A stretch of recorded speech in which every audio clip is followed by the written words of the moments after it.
I woke at 2 in the morning on a Tuesday in March, and I knew right away something was wrong. After 15 years of marriage, you learn the rhythms of your house like a sailor learns the sea.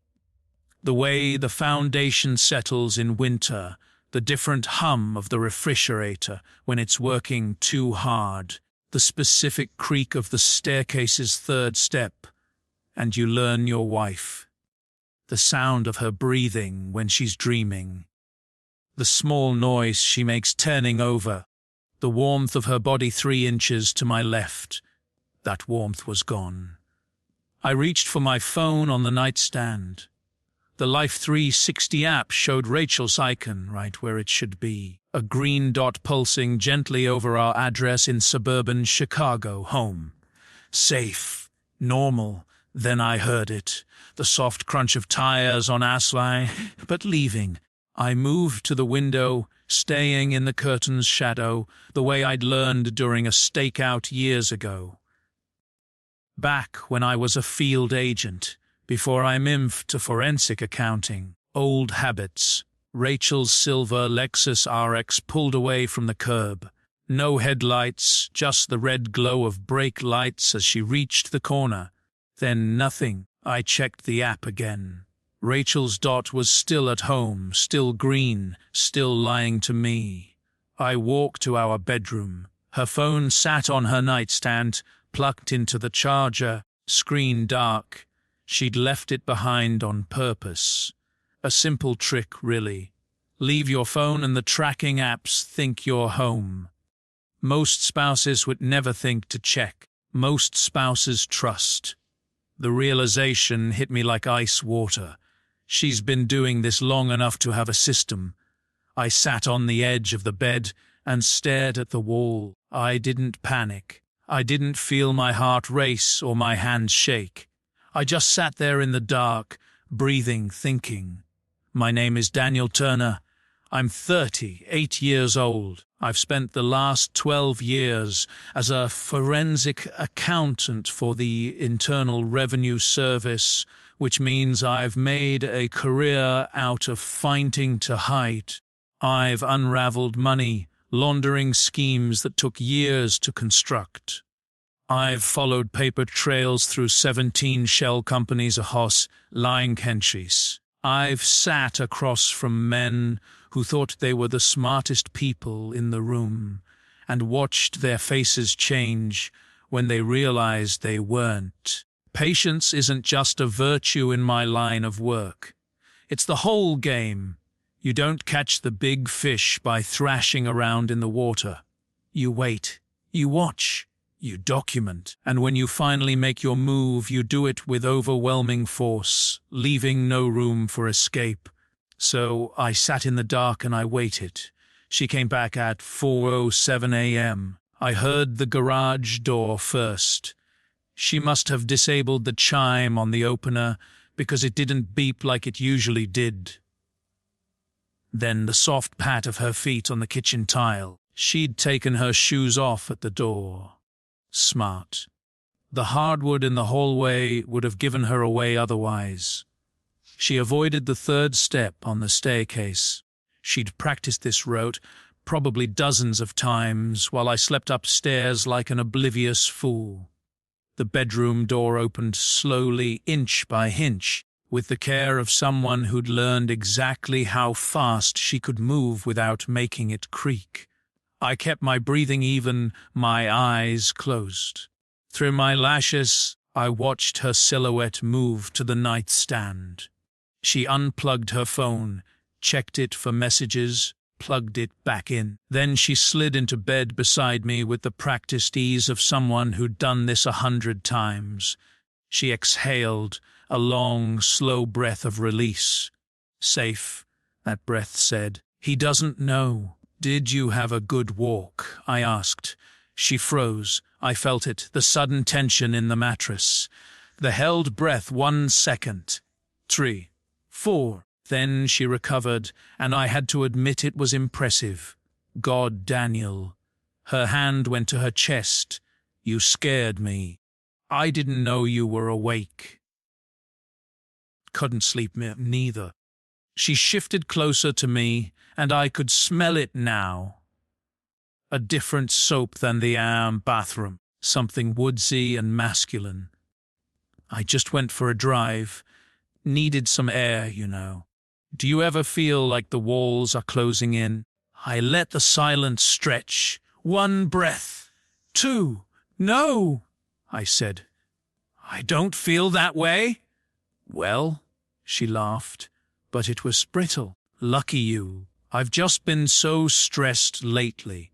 The Miller project at work is a disaster, and I think I'm coming down with something. And she stopped mid-sentence. Okay, I hope you feel better. Then I turned over my back to her. She waited for more. A question. Maybe an accusation. Something to push against, to defend herself from, to spin into another elaborate lie. I gave her nothing. I wasn't interested in her excuses. I was interested in evidence, and evidence takes time to gather. For the next 3 days I watched. I didn't change my behavior. I didn't ask questions. I kissed her goodbye in the morning, the same brief peck on the lips we'd exchanged for years, and asked about her day when I came home at night. I helped Lucas with his math homework and drove Emma to volleyball practice. I grilled steaks on Saturday and made pancakes on Sunday morning, just like I always did. March 12th left at 1:47 a.m., returned 4:23 a.m. duration 2 hours, 36 minutes. March 14th left at 2:15 a.m., returned 4 a.m. duration 1 hour. March 15th did not leave. The pattern emerged quickly, 2 to 3 nights per week. Always between 1 and 4 a.m., when the streets were empty and the neighbors were asleep. Always with her phone left behind like an alibi. On Saturday, I coached Lucas's baseball team while Rachel sat in the bleachers, cheering every hit, groaning at every strikeout, looking for all the like a devoted wife and mother. She'd perfected that role. I found myself watching her more than the game, studying her face for cracks in the performance. There were none. She was that good. Sunday morning, after the kids were in bed, I sat down at my computer and pulled up the diagnostic system for Rachel's Lexus. She didn't know about this feature.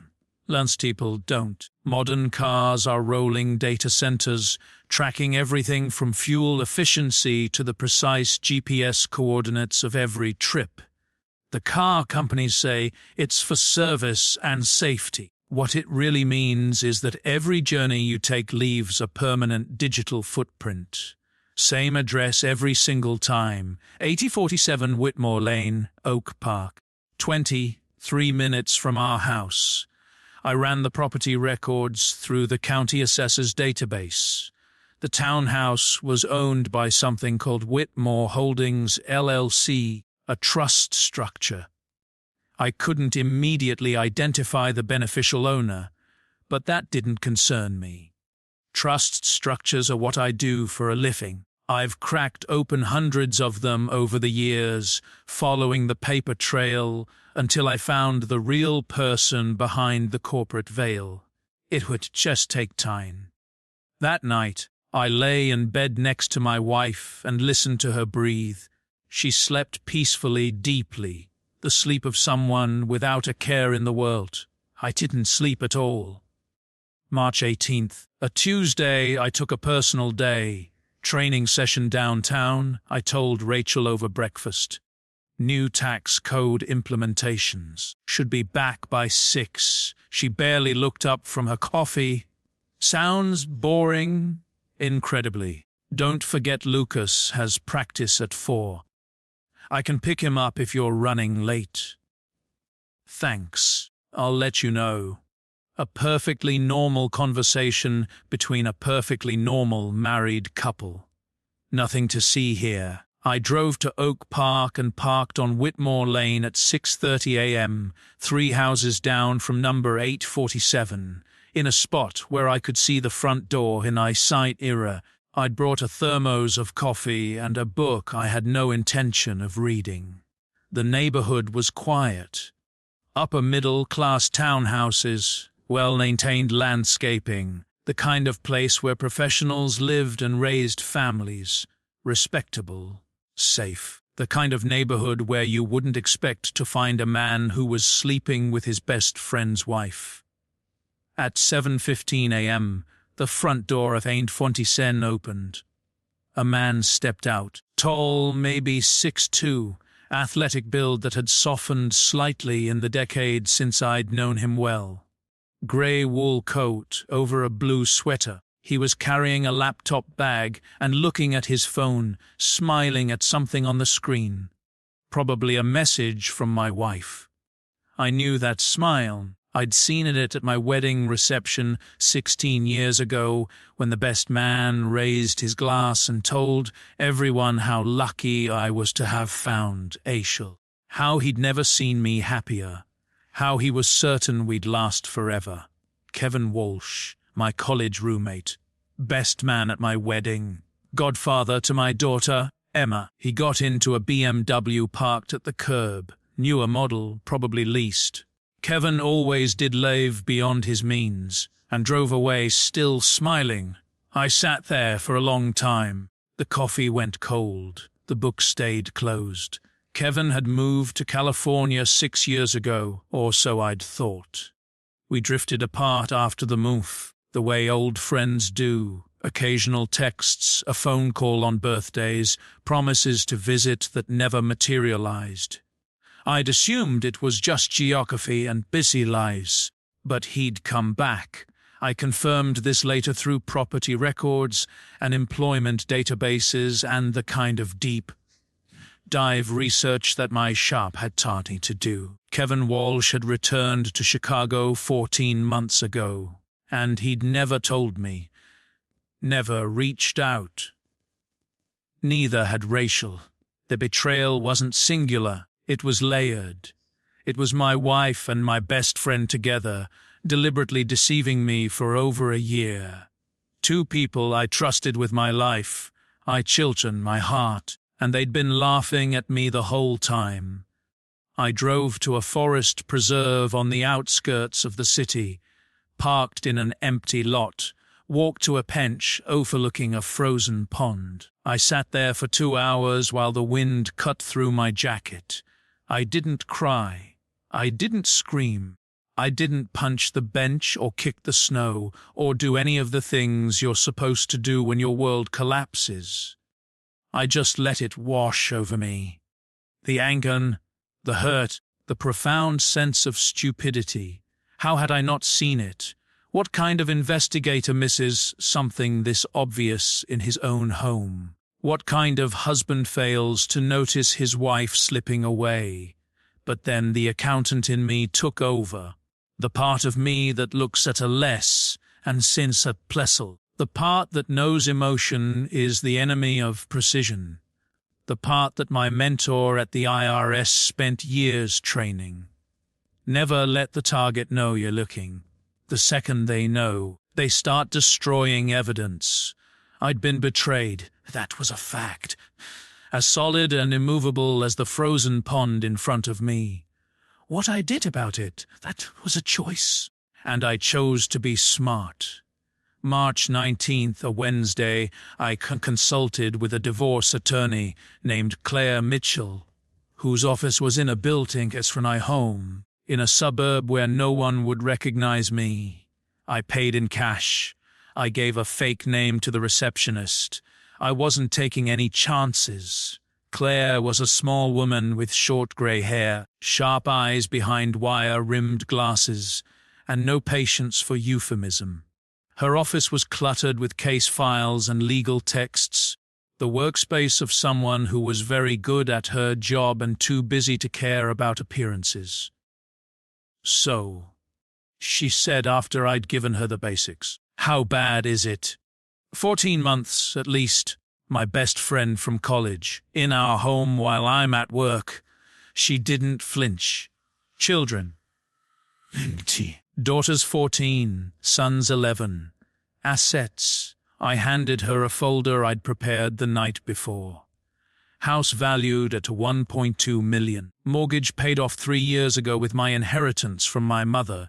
Retirement accounts totaling over 900 zerozens. Mine was 89G. Rachel's was 6010. Investment portfolio of 340,000. Built up over 15 years of careful saving. All of it acquired during our marriage, mostly from my income. Rachel works part-time as an interior designer. I added. Brings in maybe $45,000 a year on a good year. Claire studied the numbers for her long. Her expression didn't change, but I could see her running calculations. Without a prenup, she said finally, she could walk away with 40% of everything, maybe more, depending on the judge. Illinois is a no-fault state, so the affair itself won't matter much in terms of asset division, unless she's been using marital funds to finance the relationship. She has. I've documented about 47,000 in expenses so far. Gifts, hotel rooms, trips. Claire's eyebrows rose slightly. That helps. What about helps? There is one. An infidelity clause. If either party cheats, they forfeit their claim to marital assets acquired during the marriage. She only gets what she brought in and what she earned herself. Claire leaned back in her chair and actually smiled. That's unusually rapist. Most attorneys won't include language that's punitive. Too many ways for it to be challenged. My mother insisted on it. She was a family law attorney herself, 30 years in practice. She drafted the agreement personally. Your mother didn't trust your wife. No, I said. She didn't. Smart woman. She was. Claire tapped her pen against the desk. Okay, Mr. Turner. Here's what I need from you. Documentation. Everything you can get. Photographs, dates, times, financial records, communications if you can access them legally. The more evidence you have, the harder it'll be for her attorney to challenge the prenup or argue she's entitled to more than the agreement specifies. I understand. And one more thing. Claire fixed me with those sharp eyes. Don't confront her. Don't let her know you suspect anything. The second she knows, she starts preparing. She hires her own lawyer. She moves Lenny. She constructs a narrative.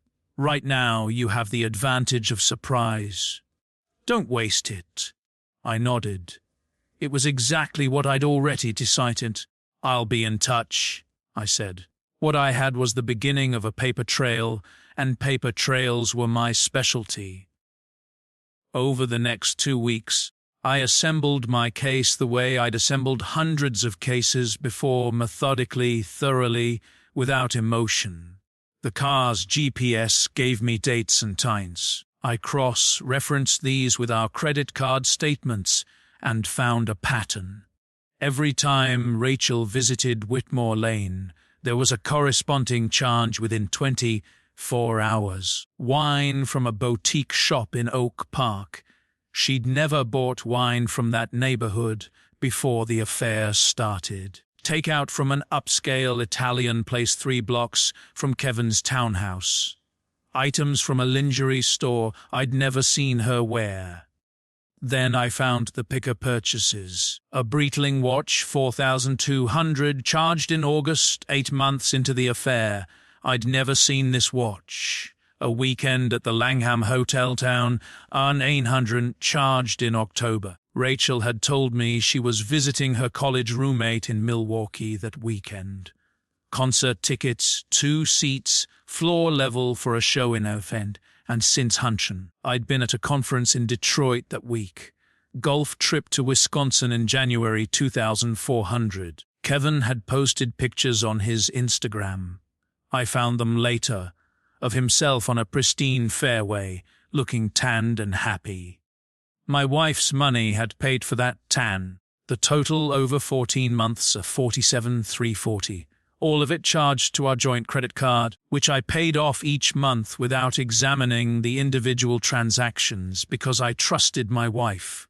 I documented every line item, dates, amounts, descriptions, merchant codes. I built a spreadsheet that would make a prosecutor weep with joy. But I wasn't done. Rachel's phone backed up to our family computer every night. She'd set this up herself years ago, paranoid about losing her photos and contacts. Apparently, she'd forgotten about it, or assumed I'd never think to look. The backups were encrypted, but I had the password. She'd used our anniversary, June 22nd, 2008.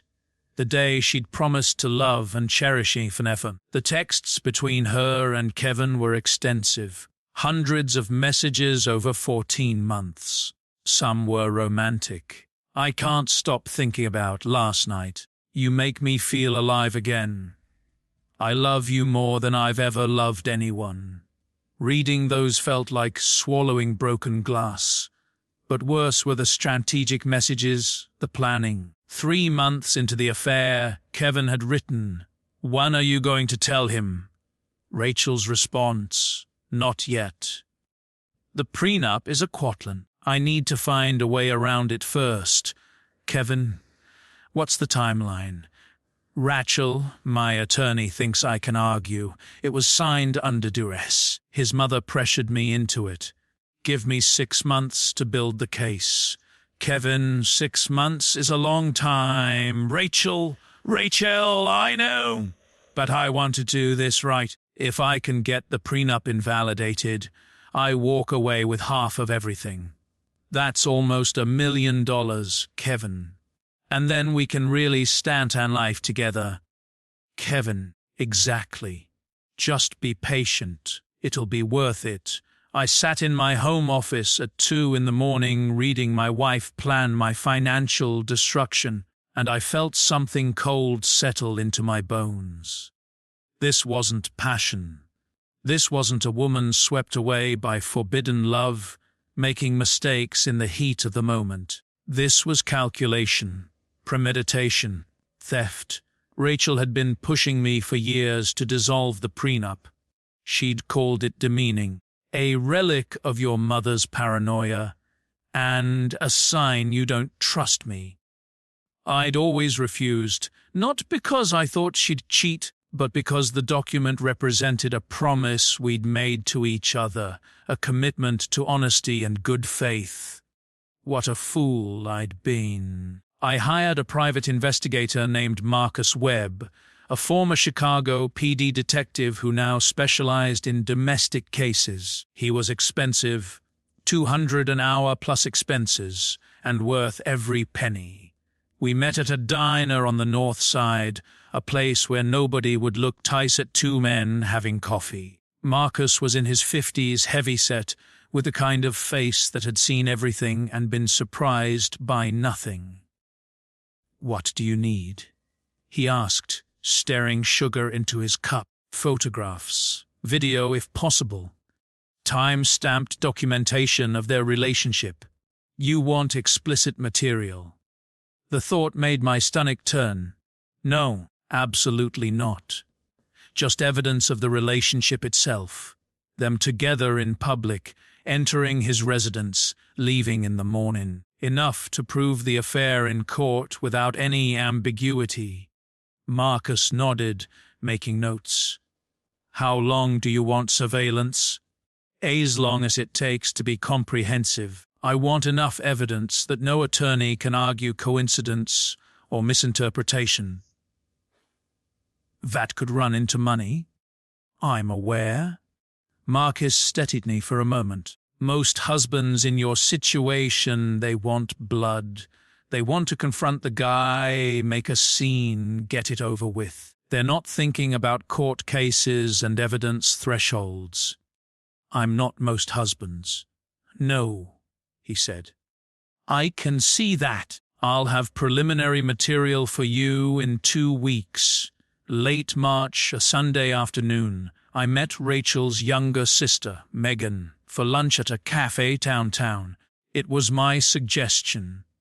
I told her I wanted advice on what to get Rachel for her birthday next month.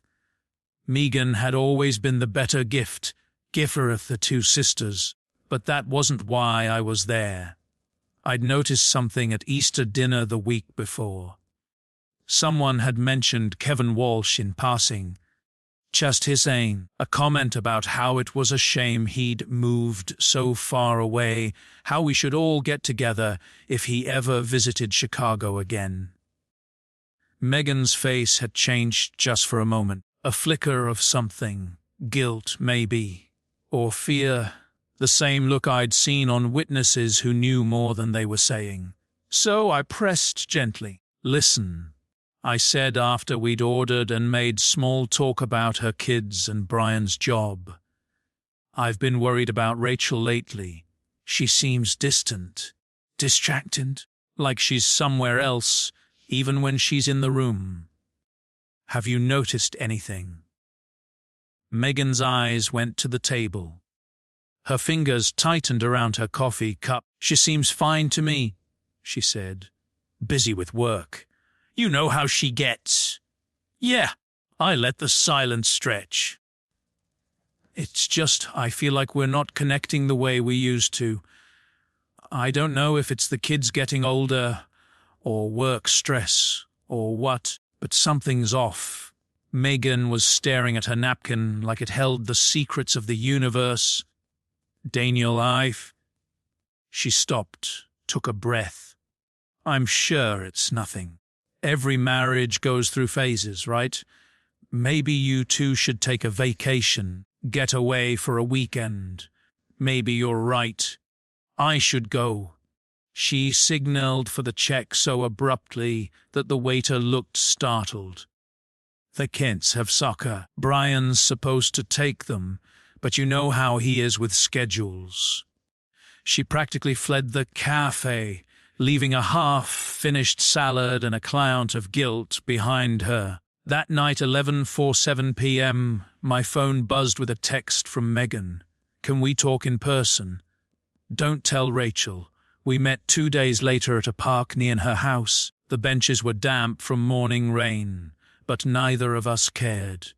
Megan looked like she hadn't slept in days. Dark circles under her eyes, her hair pulled back in a hasty ponytail, her hands trembling slightly as she sat down beside me. "I should have told you months ago," she said before I could even ask. "I've been sick about it, literally sick. I've lost 10 pounds since Christmas just from the stress of keeping the secret." "Told me what?" "Megan." She took a shaky breath. "I found a phone in Rachel's purse back in September. One of those prepaid ones from CVS. She'd left her bag at Mom's house after a family dinner, and I was looking for her car keys so I could move her car, and I found it. A burn-and find. I didn't know what it was at first, but then I looked at the texts and..." Megan's voice cracked. "I confronted her about it. I told her I knew. She broke down, cried, begged me not to tell you. She said it was a mistake, that she was going to end it, that it would destroy the kids if it came out. And you believed her." I wanted to believe her. She's my sister. We've always protected each other ever since we were kids, and she seemed so genuine, so sorry. Megan shook her head, but she didn't end it. She talks about Kevin like he's her soulmate, like you're just an obstacle to her happiness, like the life she built with you. The house, the kids, 15 years of marriage, like none of it means anything compared to what she has with him. I watched Megan's kids on the jungle gym, a house the play out. Lucas would be home from school in an hour. Emma had a test tomorrow she should be studying for. "Thank you for telling me," I said. "What are you going to do?" "I don't know yet." Megan turned to face me, her expression fierce. "Whatever you do, protect yourself And protect your kids. Rachel's not thinking about them. She's not thinking about anyone but herself. She's been so selfish about this whole thing. It makes me sick. I need you to do something for me, I said. Don't tell Rachel that I know. Not yet. Daniel, I'm not asking you to lie. If she asks you directly, you can tell her the truth. I'm just asking you not to volunteer it, not to warn her. Megan was quiet for a long moment, watching her kids play. Then she nodded slowly. Okay, I can do that, but I won't lie to her if she asks. I understand. Thank you. She hesitated, then put her hand to my arm. You're a good man, Daniel. You didn't deserve this. None of you did. I didn't say anything. Deserving had nothing to do with it. By mit. Akel, I case was complete. Marcus had delivered a thick folder of photographs. Rachel and Kevin kissing goodbye in his doorway at 7:23 a.m. on a Tuesday, holding hands as they walked through Oak Park's downtown shopping district. Entering the townhouse together at 11 p.m., his arm around her waist, her head tilted up toward his face. Nothing explicit, but unmistakably intimate. My financial audit documented everything. The gifts, the hotels, the 47,000 she'd spent on a man who wasn't her husband. The text messages painted a picture of deliberate deception. Rachel strategizing about the king-up, Kevin pushing for faster action. Both of them discussing how to maximize their take from my assets. Megan had provided a written, notarized statement describing what she knew and when she learned it. But I wanted more. I wanted to understand what I was really dealing with. Son, I dug into Kevin Walsh. What I found changed everything. Kevin wasn't just my wife's lover. He was a predator. His return to Chicago hadn't been about reconnecting with old friends or pursuing new career opportunities. He'd come back because he was running from something in California, specifically a failed startup that had left him where 180,000 in debt, compounded by gambling losses he'd hidden from his investors and creditors. He needed money, desperately, and he'd found a way to get it. I tracked down one of his previous targets, a woman named Laura Elliott, divorced 3 years ago. She'd been married to a commercial real estate developer, a man who worked 80-hour weeks and traveled constantly, leaving her lonely and vulnerable. Kevin had appeared at just the right moment. Charming, attentive, full of promises. He made me feel like I was the center of the universe. Laura told me over the phone. Her voice was flat, drained of emotion. The voice of someone who'd told the story too many times. He said he'd never met anyone like me. That we were meant to be together. That once I was free, we'd start a new life, build something real. What happened? My husband found out about the affair. We divorced. I didn't have a prenup. Stupid, I know. So I got half of everything, about $2 million, and Kevin. Laura laughed, but there was no humor in it. He stuck around for about 6 months after the divorce was finalized.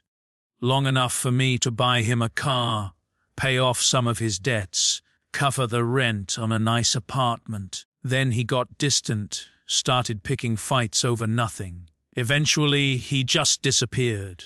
Stopped returning my calls, changed his number. Where is he now? Last I heard. Chicago, she paused.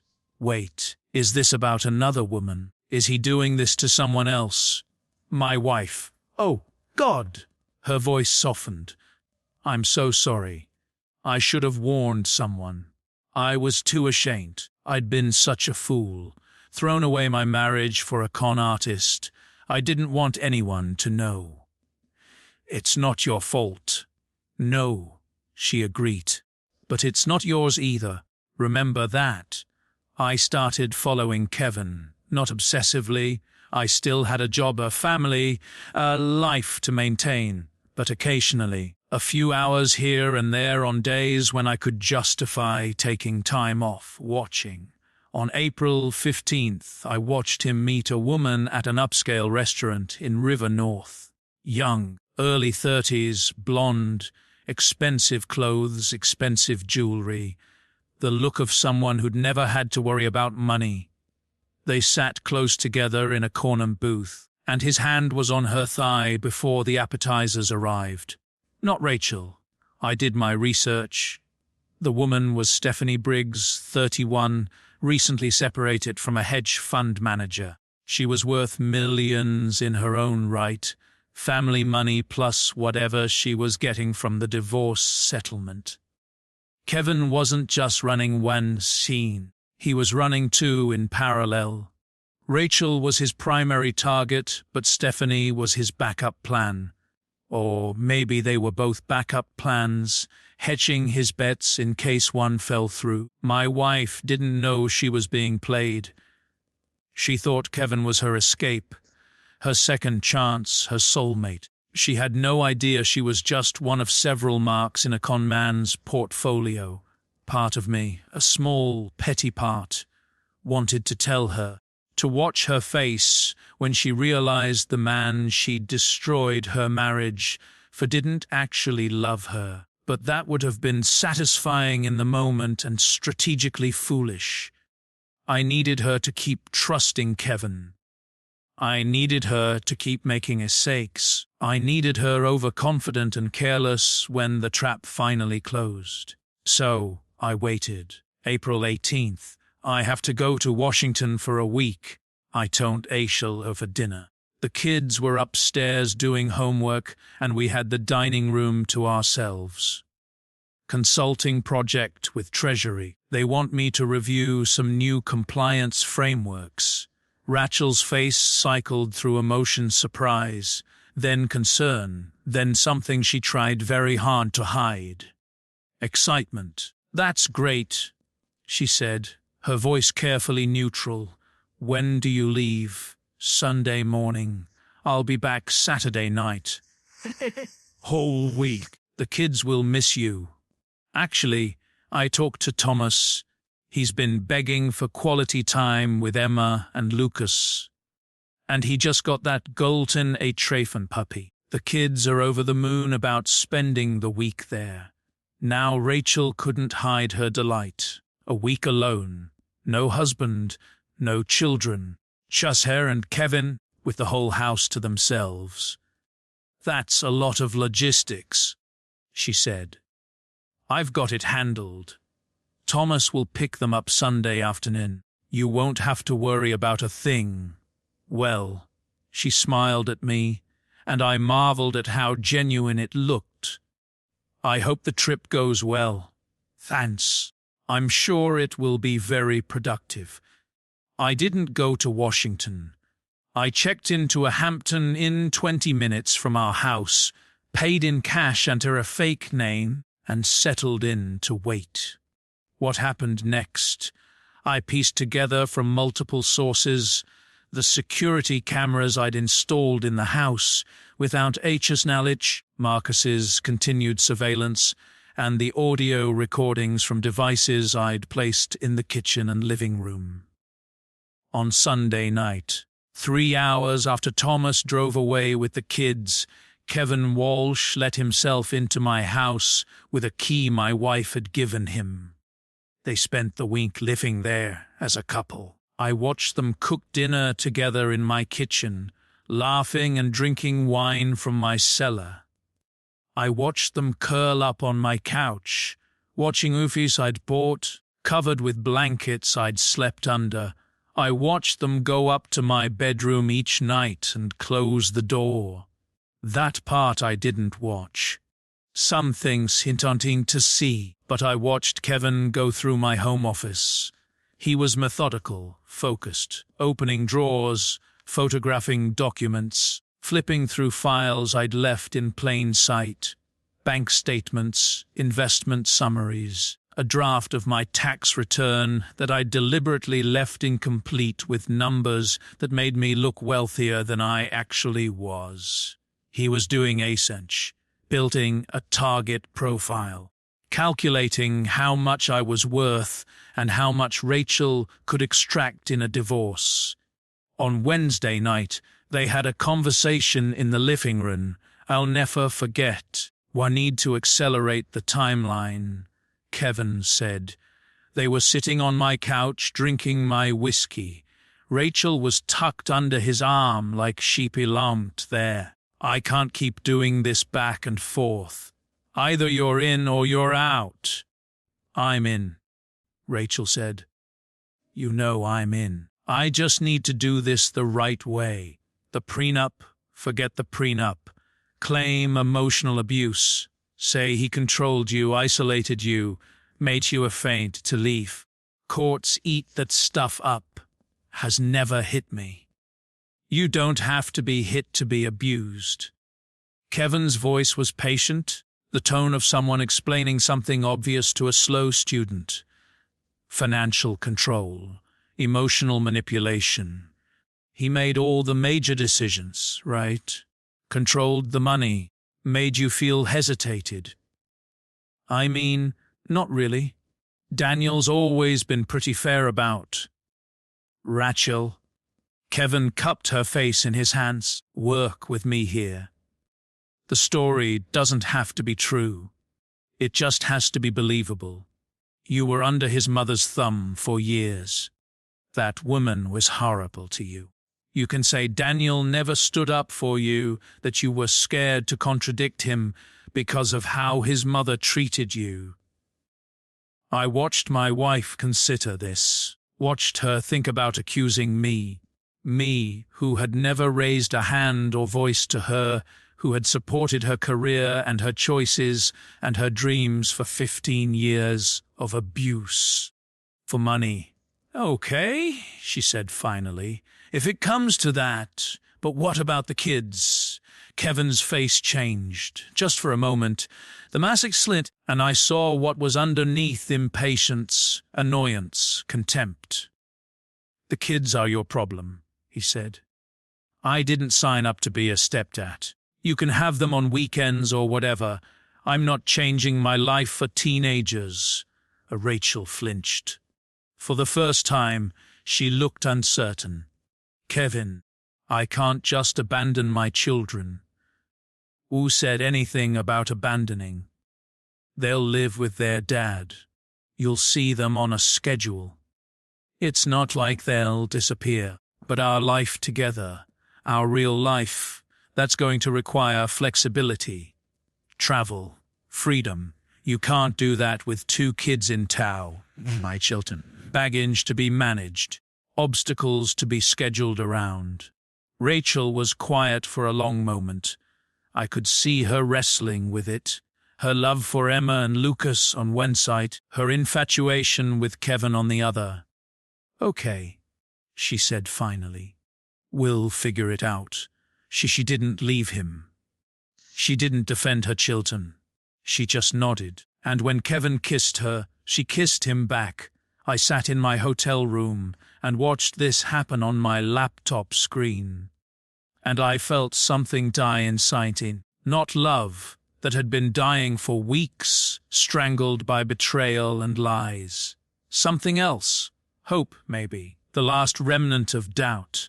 The tiny voice that had been whispering, maybe you're wrong, maybe there's an explanation. Maybe she still loves you somewhere underneath all this. That voice went silent. I came home on Saturday night. Rachel greeted me at the door with a hug and a kiss on the cheek. And she'd cleaned the house so thoroughly you could have performed surgery on any surface. Welcome back, she said. How was the trip? Productive. How was your week? Quiet. Got a lot of work done. Caught up on some reading. Good. That's good. We had dinner together, just the 2 of us. The kids would be home tomorrow, and Rachel talked about her week like nothing had happened.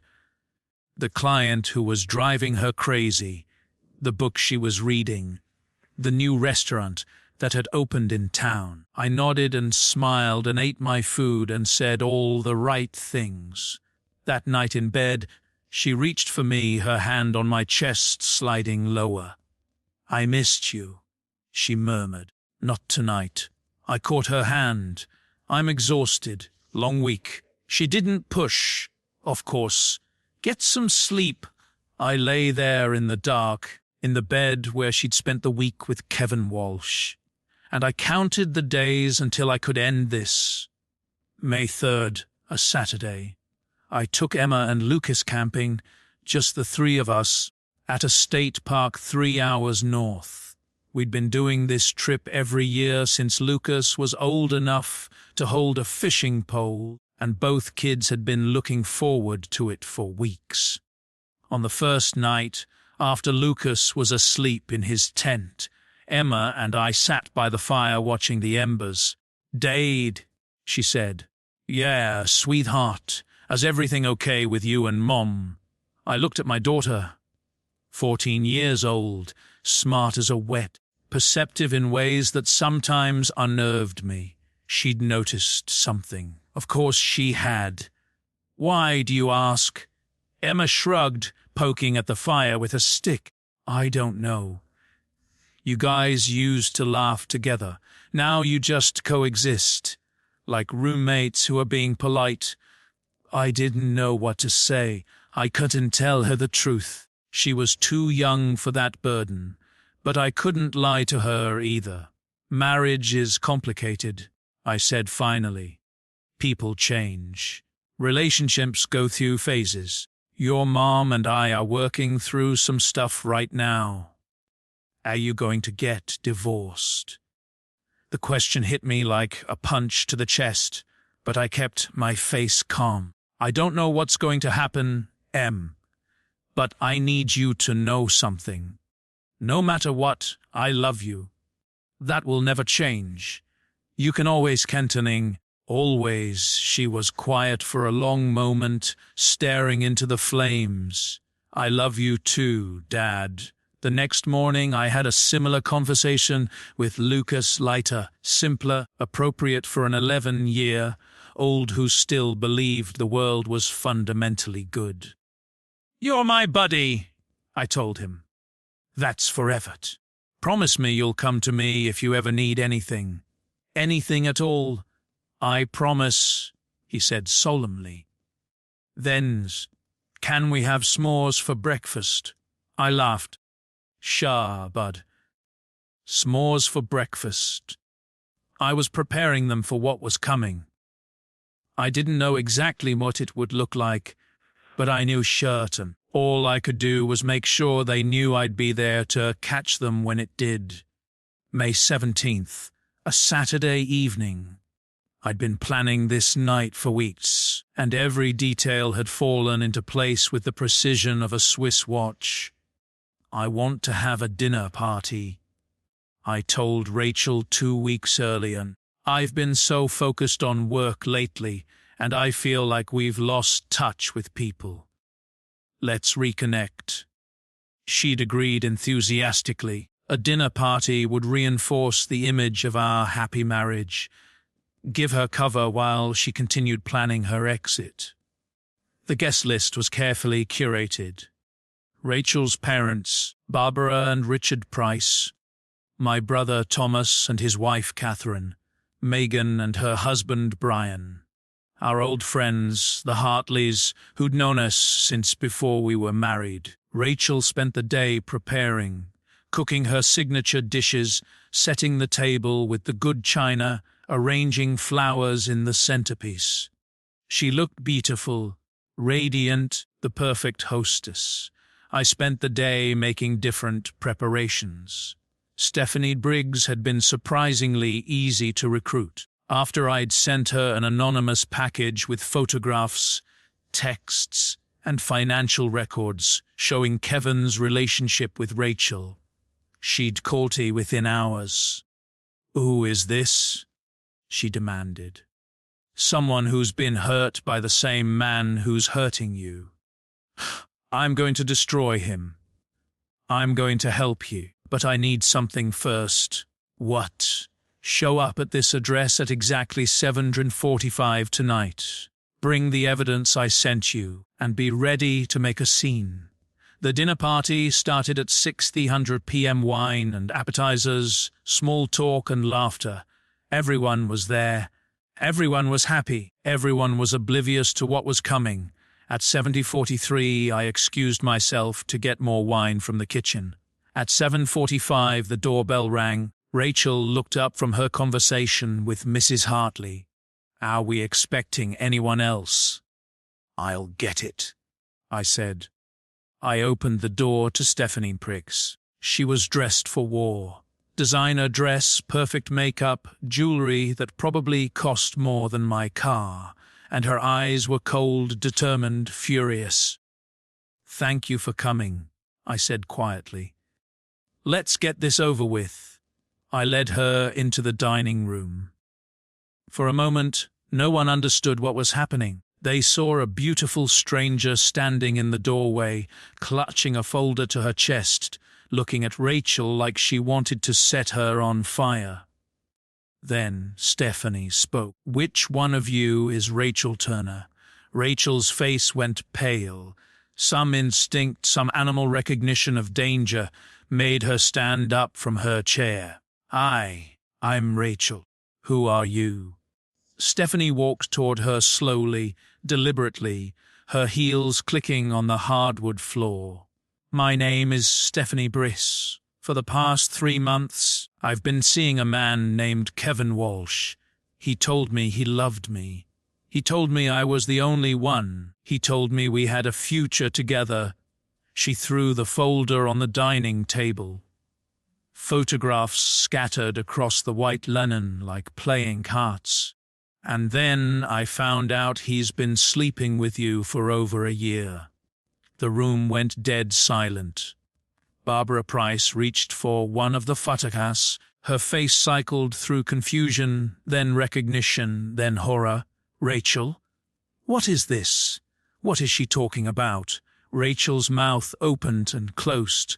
No sound came out. I stepped forward. Every eye in the room turned to me. She's talking about Rachel's affair with Kevin Walsh, I said. My voice was calm, measured, the same voice I used in depositions and court proceedings.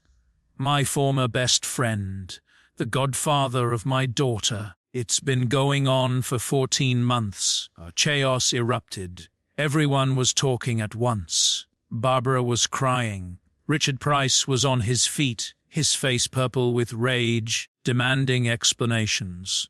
Thomas had moved between me and Rachel, his expression dark, ready to intervene if things turned violent.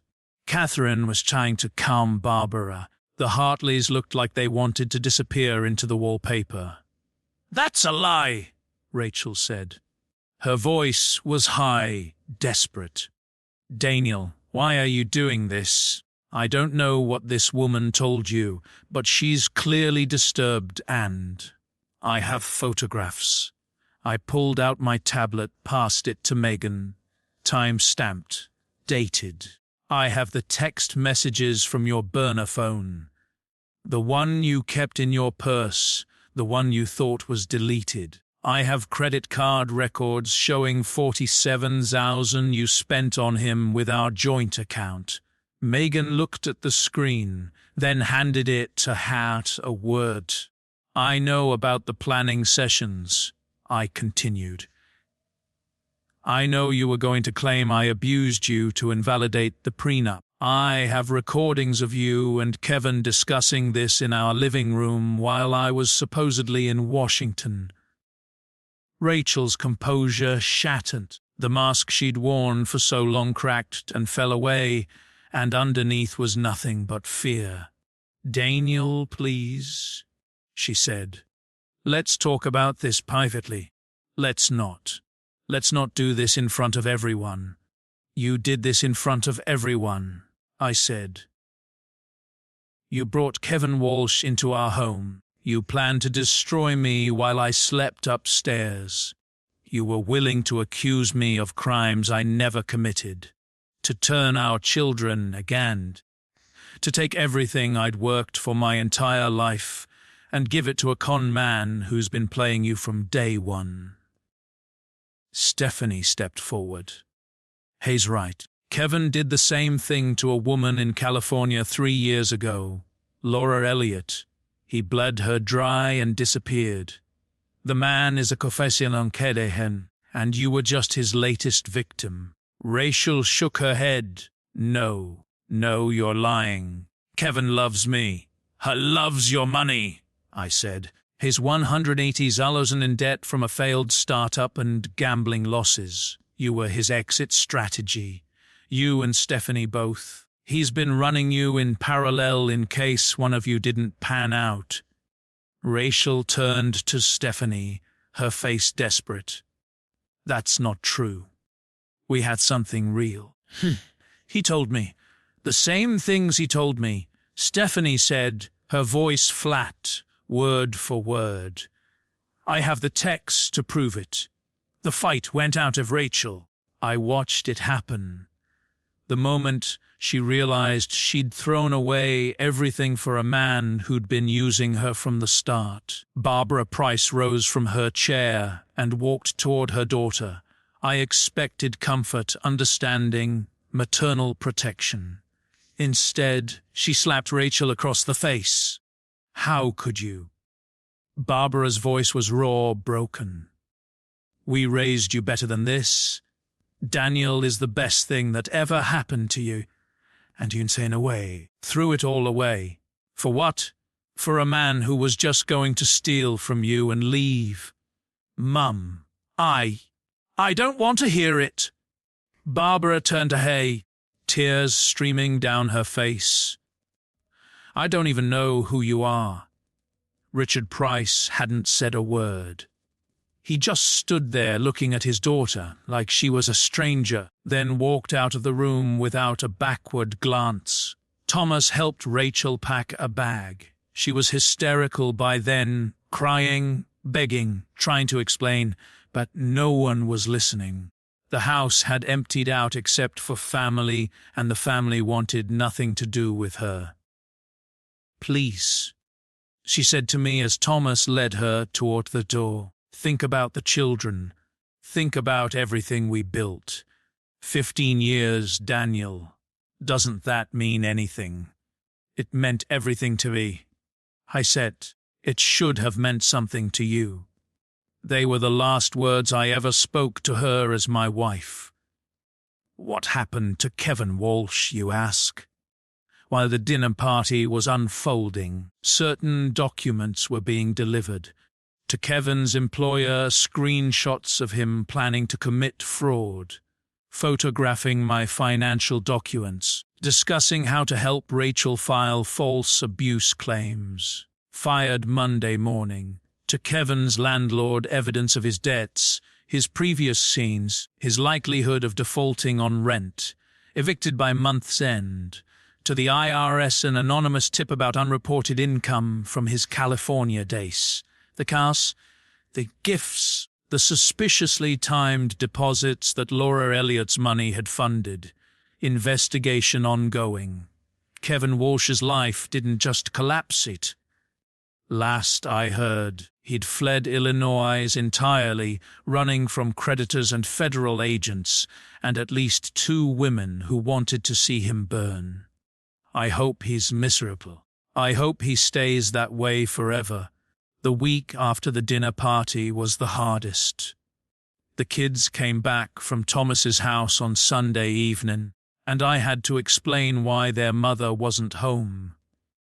I'd prepared for this conversation, rehearsed it in my head 100 times, but nothing prepares you for the look on your daughter's face when she realizes her world is falling apart. "Where's Mom?" Emma asked, looking around the empty kitchen. "Sit down, both of you. We need to talk." I told them the truth, or as much of it as they could handle. Mom and Dad had been having problems. He decided to separate. Mom was staying somewhere else for a while. Is this because of the fight? Emma asked. At the dinner party, Aunt Megan called to check on us and said something happened. A smart kid, too smart for her own good sometimes. There were some things that came out at the dinner, I said carefully. Things that made it clear your mom and I couldn't stay married. I'm not going to go into details because that's between adults, but I want you both to know that none of it, is your fault. Your Nan loves you. I love you. That hasn't changed. Lucas started crying quietly, the way he does when he's trying to be brave. I pulled him into my arms and held him, while Anna sat there processing, her face a mask. Can we see her? Lucas asked. Of course you can, as often as you want. We're going to work out a schedule. I don't want to see her. Emma's voice was cold. I don't want to talk to her.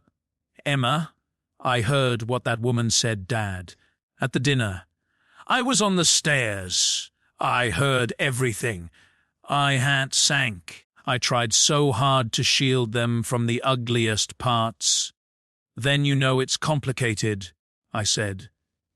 You know there's a lot to unpack. But she's sting another, Em. Whatever happened between us, she loves you. She has a funny way of showing it. Emma wouldn't discuss it further.